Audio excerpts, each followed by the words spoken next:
কবি নজরুল ইসলাম বলেছেন, ইসলামে তুমি দিয়ে কবর, মুসলিম বলে করো ফখর, সেরা মানবের তুমি বেদিন, তোমার মতো বেদিন পৃথিবীতে আর কেউ নেই। সারা পৃথিবী কোরআন পড়ছে, আপনি কোরআন পড়ে না। সারা পৃথিবী আপনাকে নিয়ে গবেষণা করছে, আপনি আপনাকে নিজেকে চিনেন না। আপনার কাছে আল্লাহ পাক মূল্যবান মূল্যবান মূল্যবান জিনিস দিয়ে রেখেছে, আপনি সেই মূল্যবান জিনিসগুলো চিনেন না। ফুল ধরার জন্য কোরআন শরীফ পড়তে আরম্ভ করেছিল গ্যারি মিলার। সে ভেবেছিল এতে 2-4টে উটের গল্প থাকবে, ছাগলের গল্প থাকবে। আজ থেকে 1500 বছর পূর্বে এই কিতাবটা লেখা হয়েছে, আর এতে ভুল যদি থাকে সেটা ধরে দেওয়া এমন কোনো ব্যাপার নয়। সেই ভেবে সে কোরআনে পাক পড়তে আরম্ভ করেছে। যখন কোরআনে পাক গ্যারি মিলার পড়ছে তো পড়ছেই তার নিজের বক্তব্য যে আমি ধর্মযাজক ছিলাম, আমি আমার স্রষ্টাকে চিনতাম না। আমি যখন কোরআনে পাক পড়তে আরম্ভ করলাম, সারা বিশ্ব জাহান, সপ্ত আসমান, সপ্ত জমিন আমার চোখের সামনে উদ্ভাসিত হয়ে গেল। আমি আমার স্রষ্টাকে চিনতে পারলাম, কে আমার রব, কে আমার স্রষ্টা, কে আমার প্রতিপালক। আজ পর্যন্ত আমি চিনেছিলাম না। কোরআন আমাকে আমার আল্লাহর পরিচয় করে দিল। আমি পড়তে লাগলাম, আরো পড়তে লাগলাম, এগিয়ে গেলাম। একটা আয়াতে গিয়ে আমার চোখ দুটো আটকে গেল আমার চোখ। আমার মনে হতে লাগলো আল্লাহ পাক যেন আমার সঙ্গে কথা বলছেন। আমাকে যেন আল্লাহ পাক বলছেন, এই গ্যারি মিলার, তুমি আমার কিতাবে ভুল ধরবে? তুমি এতটা পড়ে এলে, কোনো ভুল পেয়েছো? এই গ্যারি মিলার, তুমি এই কিতাবের শেষ পর্যন্ত পড়ে যাবে, আমার কিতাবে কোনো ভুল পাবে না। আমার মনে হতে লাগলো আল্লাহ পাক যেন আমার সঙ্গে কথা বলছে। আমি মুসলমানের ঘরের বাচ্চা, আপনার সুবহানাল্লাহ বলতে বলতে কখনো মনে হয়েছে আল্লাহ পাক আমার সাথে কথা বলছে? আপনি আলহামদুলিল্লাহ রাব্বিল আলামিন পড়তে পড়তে মনে হয়েছে যে আল্লাহ পাক আমার সঙ্গে কথা বলছে? আপনি সূরা নামাজ পড়তে পড়তে আপনার মনে হয়েছে যে আল্লাহ পাক আমার সাথে কথা বলছে? গ্যারি মিলার সে একটা খ্রিস্টান, সে পড়তে পড়তে তার মনে হচ্ছে আল্লাহ পাক যেন আমার সঙ্গে কথা বলছে। ভুল ধরার জন্য কোরআন শরীফ পড়তে আরম্ভ করেছিল গ্যারি মিলার। যে ভুলগুলো যদি আমি ধরে মানুষের সামনে, মুসলমানের সামনে প্রচার করি, তাহলে আমার খ্রিস্টান ধর্ম প্রচার করা অনেক সুবিধা হয়ে যাবে। এই ভেবে সে কোরআন শরীফ পড়তে আরম্ভ করেছে। কোরআন শরীফে ভুল আছে? আরে কোরআন শরীফে ভুল আছে, এই বিশ্বাসটা মুসলমানদের আজও আছে। আরে এটার জন্য হয়তো আপনার নামটা আল্লাহর খাতায় লেখা আছে, না হলে আমাদের যে আমল, আমাদের যে চলাফেরা, আমাদের যে খাওয়া দাওয়া, আমাদের যে সমাজ, আমার নাম আল্লাহ পাকের খাতায় থাকার কথা নয়। আপনি একটু চিনুন, নিজেকে চিনার চেষ্টা করুন, একটু ভাবুন। এই একদিনের ভাবনাটা হবে না, আমি বলে চলে যাবো শেষ। সমস্ত গ্রাম মিলে ঐক্যবদ্ধ ভাবে চিন্তা করতে হবে। আমরা প্রত্যেকে আল্লাহ পাকের এই কোরআনকে নিয়ে কি করে চলব, কেমন ভাবে চলব, সমাজটা কিভাবে পরিবর্তন করব। আমরা যদি সত্যকারের মুসলমান হয়ে যাই, আমাদের গায়ে হাত দিবে শক্তি কারণ নেই। আমার এই ক্ষমতাটা আছে বলেই এই কোরআনের বিরুদ্ধে এত কথা। আমাদেরকে ঘুম পাড়িয়ে রেখেছে, আমরাও ঘুমিয়ে রয়েছি। আল্লাহ পাক সর্বশ্রেষ্ঠ কিতাব দিয়েছিলেন। আব্দুল্লাহ ওমর নাসিব, মিশরের পররাষ্ট্রমন্ত্রী, উনি রাশিয়া গিয়েছিলেন। রাশিয়ায় তারা বলল যে আপনাদের ওই কিতাবটা আপনারা ছেড়ে দেন, আমাদের লাল কিতাবটা ধরুন। আপনাদেরকে এত যন্ত্রপাতি দেবো, আপনাদেরকে এত টাকা দেবো, আপনাদেরকে এই টেকনোলজি দেবো, অমুক দেবো, সারা পৃথিবীর শ্রেষ্ঠ করে দেবো। আব্দুল্লাহ ওমর নাসিব বললেন, সব থেকেও শ্রেষ্ঠ জিনিস আমার কাছে আছে। তিনি কোরআনটাকে বুঝানোর চেষ্টা করলেন, কিন্তু ওর মনটা শান্তি হলো না যে আমি ঠিক মতো বুঝাতে পারলাম না। তার পরের বছর যখন যাচ্ছেন, পৃথিবীর সর্বশ্রেষ্ঠ কারির নাম শুনেছেন? কারি আব্দুল বাসিত, তৎকালীন যুগে ছিল। উনি ওনাকে চিঠি লিখেছেন যে তোমাকে সোভিয়েত রাশিয়া যেতে হবে। উনি ভাবছেন আমি রাশিয়া যেয়ে কি করব, আমি কারি সাহেব মানুষ। বলছে না, তোমার দরকার আছে, চলো। সেখানে গেছে, তাদের বিরাট মজলিস। সবকিছু আলোচনার পরে উনি বললেন যে আমার কাছে একজন লোক আছে, ইনি একটু আবৃত্তি করে শোনাবেন।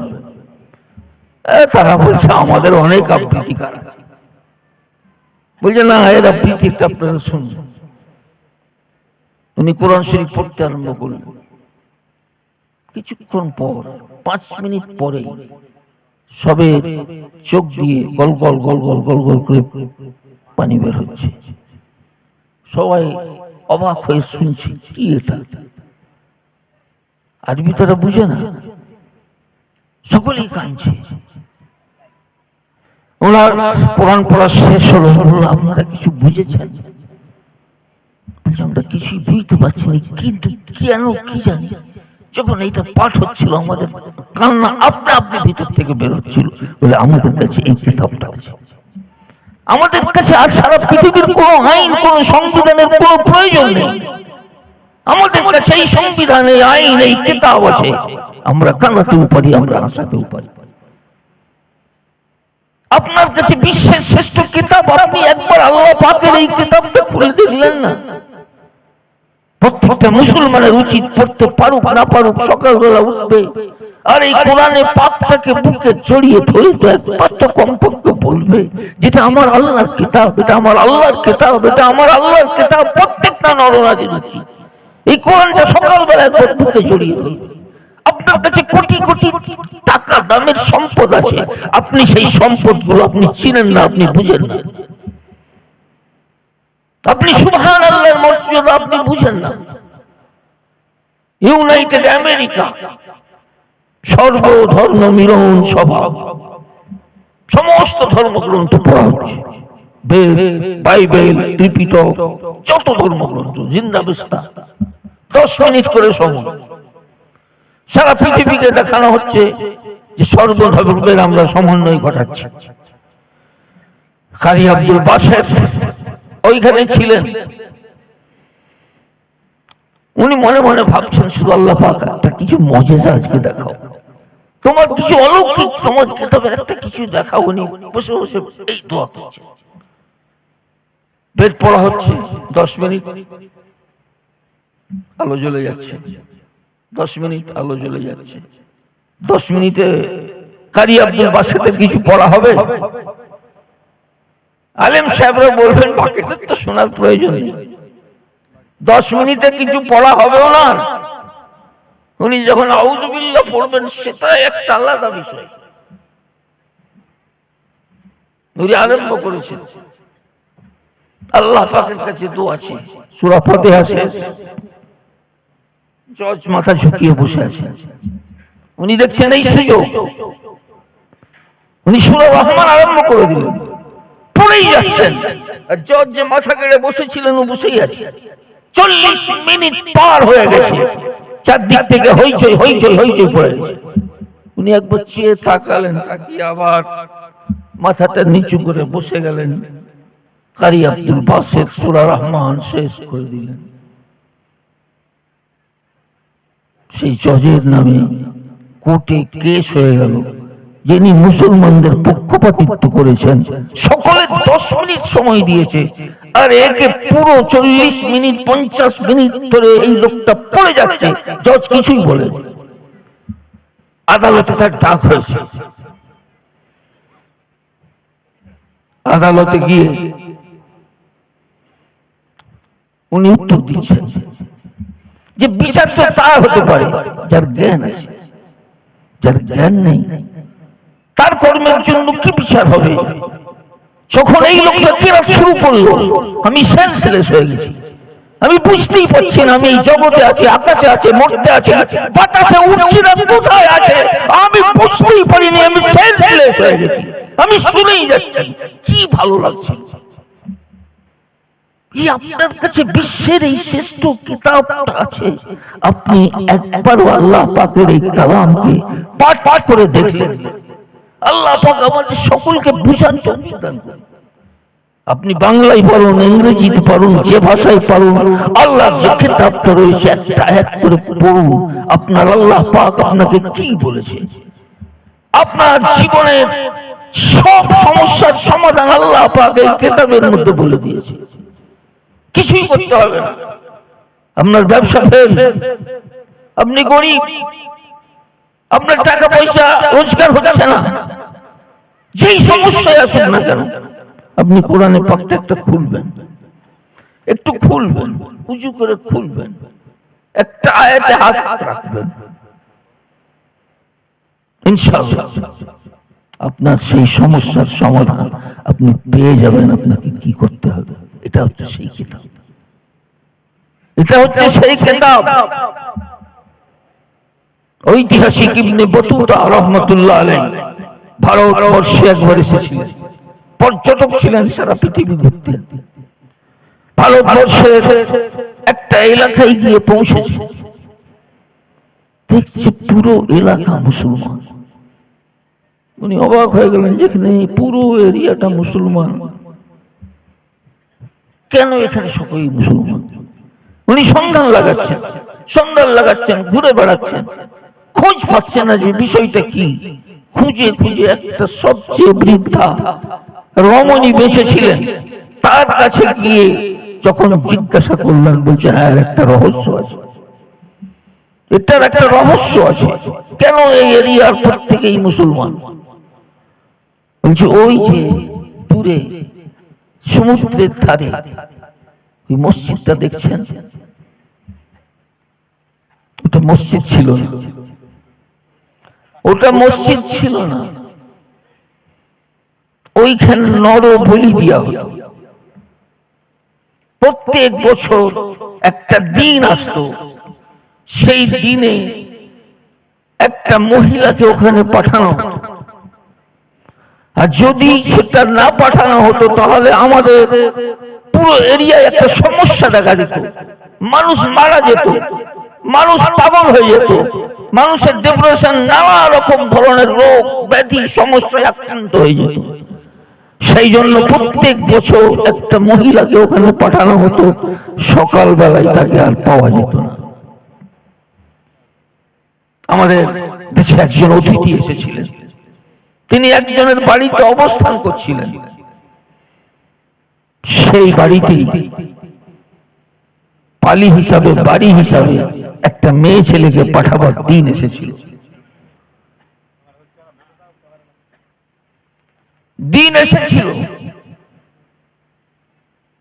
তখন যখন তাকে পাঠাচ্ছিল, কান্নাকাটি অনেক কিছু হচ্ছিল।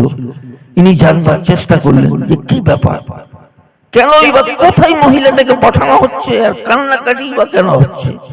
তারা বলল, আপনারা অতিথি, আপনাদের এটা জেনে কোনো লাভ নেই, আপনি অতিথি এসেছেন, অতিথি হিসাবেই থাকবেন। উনি বললেন না, আমাকে বলতে হবে। তাকে যখন শোনানো হলো, বললে কাউকে পাঠাতে হবে না, আমি যাচ্ছি, আজকের রাতটা আমি ওইখানে কাটাবো। আমরা এই এরিয়ার লোকেরা অনেক অনুরোধ করলেন, আপনি অতিথি, আপনি যাবেন না, আপনাকে আর ফিরে পাওয়া যাবে না। বলেছে তা আমার দায়িত্ব। উনি সেইখানে গিয়ে পৌঁছেন। রাত্রি কেটে যেতে আমরা ভাবলাম যে সে লোকটা মনে হচ্ছে আর পৃথিবীতে নেই, কিন্তু দেখা গেল সেই লোকটা ওইখান থেকে বেরিয়ে আসছে। আমরা অবাক হয়ে গেলাম, কি ব্যাপার, কিছু রাস্তে ঘটেন? বলে হ্যাঁ, দূর থেকে একটা আগুন দেখতে পেয়েছিলাম, জাহাজ আসছিল। আমি আমাদের যে ধর্মগ্রন্থ কোরআনে পাক, এটা আমি সারা রাত্রি ব্যাপী পড়ছিলাম। অনেক কাছাকাছি এসে যে সে ফিরে চলে গেল, আর সে এলো না। লোকেরা মনে করলো যে হঠাৎ কিছু ঘটনা হয়েছে। বলছে আগামী বছর পর্যন্ত আপনাকে থাকতে হবে। উনি থাকলেন, আবার সেই দিন এলো, উনি আবার গেলেন, যে আবার দেখছে উনি জীবন্ত অবস্থায় বেঁচে এলেন। আর সেটা যে নিকটবর্তী হয়েছিল সেটা আর নিকটবর্তী হয়নি, বহু দূর থেকে ফিরে চলে গেছে। বলছি এইটা দেখে কোরআনে পাক যে একটা অলৌকিক কিতাব, তারা বুঝতে পেরে পুরো এরিয়ায় যখন এই ঘটনা ছড়িয়ে গেল, সবাই ঐক্যবদ্ধভাবে মুসলমান। আরে আপনার কাছে এই কিতাব আছে, আপনি যদি এই কিতাবকে আমল করেন, এটা কার্যে পরিণত করেন, আপনি যদি সত্যিকারের মুসলমান হয়ে যান, আপনার কাছে সারা পৃথিবী স্যালুট করতে বাধ্য হবে। আমরা মুসলমান নই। কবি নজরুল ইসলাম বলেছেন, ইসলামে তুমি দিয়ে কবর, মুসলিম বলে করো ফখর, সেরা মনোভেদ তুমি বেদিন, তোমার মতো বেদিন পৃথিবীতে আর কেউ নেই। সারা পৃথিবী কোরআন পড়ছে, আপনি কোরআন পড়েন না। সারা পৃথিবী আপনাকে নিয়ে গবেষণা করছে, আপনি আপনাকে নিজেকে চিনেন না। আপনার কাছে আল্লাহ পাক মূল্যবান মূল্যবান মূল্যবান জিনিস দিয়ে রেখেছে, আপনি সেই মূল্যবান জিনিসগুলো চিনেন না। ছোট্ট ছোট্ট আমলও আপনার জীবনে নেই। আপনার একবার সুবহানাল্লাহ বলতে কষ্ট লাগে, আলহামদুলিল্লাহ বলতে কষ্ট লাগে, আপনার দু রাকাত নামাজ পড়তে কষ্ট লাগে। এরকম মুসলমানের হেফাজত আল্লাহ পাক করবে না। আল্লাহ বলছেন তোমরা সেই নর্দমার খড়কুটো হয়ে যাবে। আমরা সেই খড়কুটোতে পরিণত হয়ে গেছি। গ্যারি মিলার এই কোরআন পড়ছি, পড়ছে তো পড়ছেই, ভুল ধরতে যে সে ভেবেছিল এতে দু চারটে উটের গল্প থাকবে, ছাগলের গল্প থাকবে। আজ থেকে ১৩,০০০ বছর পূর্বে এই কিতাবটা লেখা হয়েছে, আর এতে ভুল যদি থাকে সেটা ধরে দেওয়া এমন কোন ব্যাপার নয়। সেই ভেবে সে কোরআনে পাক পড়তে আরম্ভ করেছে। যখন কোরআনে পাক জারি পড়ছে তো পড়ছেই তার নিজের বক্তব্য যে আমি ধর্মযাজক ছিলাম, আমি আমার স্রষ্টাকে চিনতাম না। আমি যখন কোরআনে পাক পড়তে আরম্ভ করলাম, সারা বিশ্ব জাহান, সপ্ত আসমান, সপ্ত জমিন আমার চোখের সামনে উদ্ভাসিত হয়ে গেল। আমি আমার স্রষ্টাকে চিনতে পারলাম, কে আমার রব, কে আমার স্রষ্টা, কে আমার প্রতিপালক। আজ পর্যন্ত আমি চিনেছিলাম না। কোরআন আমাকে আমার আল্লাহর পরিচয় করে দিল। আমি পড়তে লাগলাম, আরো পড়তে লাগলাম, এগিয়ে গেলাম। একটা আয়াতে গিয়ে আমার চোখ দুটো আটকে গেল আমার চোখ। আমার মনে হতে লাগলো আল্লাহ পাক যেন আমার সঙ্গে কথা বলছেন, আমাকে যেন আল্লাহ পাক বলছেন, এই গাড়ি মেলার তুমি আমার কিতাবে ভুল ধরবে, তুমি এতটা পড়ে এলে কোনো ভুল পেয়েছো। এই গাড়ি মেলার তুমি এই কিতাবের শেষ পর্যন্ত পড়ে যাবে, আমার কিতাবে কোনো ভুল পাবে না। আমার মনে হতে লাগলো আল্লাহ পাক যেন আমার সঙ্গে কথা বলছে। আমি মুসলমানের ঘরের বাচ্চা, আপনার সুবহানাল্লাহ বলতে বলতে কখনো মনে হয়েছে আল্লাহ পাক আমার সাথে কথা বলছে? আপনি আলহামদুলিল্লাহ রাব্বিল আলামিন পড়তে পড়তে মনে হয়েছে যে আল্লাহ পাক আমার সঙ্গে কথা বলছে? আপনি সূরা নামাজ পড়তে পড়তে আপনার মনে হয়েছে যে আল্লাহ পাক আমার সাথে কথা বলছে? গাড়ি মিলার সে একটা খ্রিস্টান, সে পড়তে পড়তে তার মনে হচ্ছে আল্লাহ পাক যেন আমার সঙ্গে কথা বলছে। তিনি বলছেন, আমি কোরআনে পাকের এই আয়াতটা পড়ছিলাম, আফালা ইয়াতাদাব্বারুনাল কুরআন লাউ কানা মিন ইনদি গায়রিল্লাহ লাওয়াজাদু ফীহি ইখতিলাফান কাসীরা। মানুষ কি চিন্তা করে দেখে না, এই কিতাব যদি আল্লাহ ছাড়া অন্য অপর কারোর পক্ষ থেকে অবতীর্ণ হতো, বাস্তব বিরোধী অনেক কথা থাকতো। এই গাড়ি মিলার তুমি এই কিতাবের শেষ পর্যন্ত পড়ে যাবে, বাস্তব বিরোধী একটা কথা খুঁজে পাবে না। বলে আমি অবাক হয়ে গেলাম। আমার মনে হলো আমার জন্যই কি আল্লাহ পাক এই আয়াতটা নাযিল করলেন? আপনিও পড়বেন, আপনার মনে হবে এটা কি আমার কথাই আল্লাহ পাক বলছেন। লক্ষ লক্ষ মানুষ যদি পড়ে আর বুঝে বুঝে পড়তে থাকে, প্রত্যেকটা জায়গায় তাকে যেন মনে হবে যে আল্লাহ কি আমাকেই বলছেন এই কথাটা, যদি মন দিয়ে আপনি পড়েন। গ্যারি মিলার পড়ছে এই কোরআন পড়তে পড়তে আমি যখন সূরা আনবিয়াতে গিয়ে পৌঁছলাম, একটা আয়াত পড়লাম, আমি আর নিজেকে স্থির রাখতে পারলাম না। আমি উঠে দাঁড়িয়ে গেলাম। আমি বলতে বাধ্য হলাম, এটা আল্লাহর কিতাব, এটা আল্লাহর কিতাব। আমি লা ইলাহা ইল্লাল্লাহ মুহাম্মাদুর রাসূলুল্লাহ পড়ে মুসলমান হয়ে গেলাম। আমি কোরআনে পাকের আয়াত পড়তে ألم ير الذين كفروا أن السماوات والأرض كانتا رتقا ففتقناهما وجعلنا من الماء كل شيء حي অবিশ্বাসীরা কি চিন্তা করে দেখে না আসমান জমিন একত্রিত ছিল, ফাতাকনাহুমা আমি ফেলে দিলাম, আমি বিদীর্ণ করে দিলাম, আমি অবাক হয়ে গেলাম। আজ থেকে ১৩,০০০ বছর পূর্বে এ কথা পৃথিবীর কেউ জানতো না। এটা মুহাম্মদের জানা থাকার কথা নয়। পৃথিবীর কোন দার্শনিক, কোন বৈজ্ঞানিক তখন পর্যন্ত এই তথ্য জানতো না যেটা কোরআনে পাকে লেখা আছে। আজ ২০০ বছর হলো আমাদের খ্রিস্টান বৈজ্ঞানিক এটা আবিষ্কার করেছে যে মহাবিশ্ব একটা ডিম্ব আকারে ছিল, মহাবিস্ফোরণ ঘটে এই মহাবিশ্বের সৃষ্টি হয়েছে। ১৩,০০০ বছর পূর্বে এই কথাটা কোরআন শরীফে কি করে থাকতে পারে? এটা আল্লাহ পাকের কিতাব। যিনি অতীত জানেন, যিনি বর্তমান জানেন, যিনি ভবিষ্যৎ জানেন, যিনি কিয়ামত পর্যন্ত সবকিছু জানেন, সে আল্লাহ পাকের কিতাব ছাড়া আর কারোর কিতাব হতে পারে না। আমি লা ইলাহা ইল্লাল্লাহ বলে মুসলমান হয়ে গেলাম। আপনার কাছে বিশ্বের এই শ্রেষ্ঠ গ্রন্থ আছে, জাতি ধর্ম নির্বিশেষে সারা পৃথিবীর মানুষকে ১০০০ বছর ধরে আমরা সারা পৃথিবীতে রাজত্ব করেছি। জাতি ধর্ম বর্ণ নির্বিশেষে সবের উপরে আমরা ইনসাফ করেছি। সারা পৃথিবী আমাদের জন্য রাস্তা খুলে দিয়েছে। সেখানে কোরআনে পাক পড়া হয়েছে, সেখানে লোকেরা উৎপীড়িত হয়ে কোরআনে পাক শুনে ইসলাম গ্রহণ করেছে। আমরা এই কোরআনকে পড়ি না, এর ভিতরে কি আছে আমরা জানি না। সারা পৃথিবীর শ্রেষ্ঠ জ্ঞান আল্লাহ পাক এই কোরআনে পাকের মধ্যে দিয়ে দিয়েছে। আব্দুল মাজেদ দরিয়াবাদী নাম তো মুসলমান, কিন্তু নাস্তিক, বহুত জ্ঞানী, এত প্রতিভাবান মুসলমান যে যখন একটা কোন প্রবন্ধ লিখত, কলম চালাতো, সারা পৃথিবীর কারোর ক্ষমতা ছিল না তার কলমের জবাব দেয়। এইরকম প্রতিভাবান মুসলমান, কিন্তু সে নাস্তিক, সে কোরআন মানে না, সে আল্লাহ পাককে মানে না। ভারতবর্ষের ২ জন ব্যক্তি খুবই চিন্তিত হয়ে গেলেন যে এত বড় একটা প্রতিভাবান ছেলে, মুসলমান ঘরের সন্তান, সে নাস্তিক, সে কোরআন মানে না, একে কিভাবে ইসলামে ফিরিয়ে আনা যায়। হঠাৎ একদিন আব্দুল মাজেদ দরিয়াবাদী চিন্তিত হলো ২ জন, আব্দুল মাজেদ দরিয়াবাদী রহমতুল্লাহ আলাইহি আর মাওলানা আশরাফ আলী থানভী রহমতুল্লাহ আলাইহি।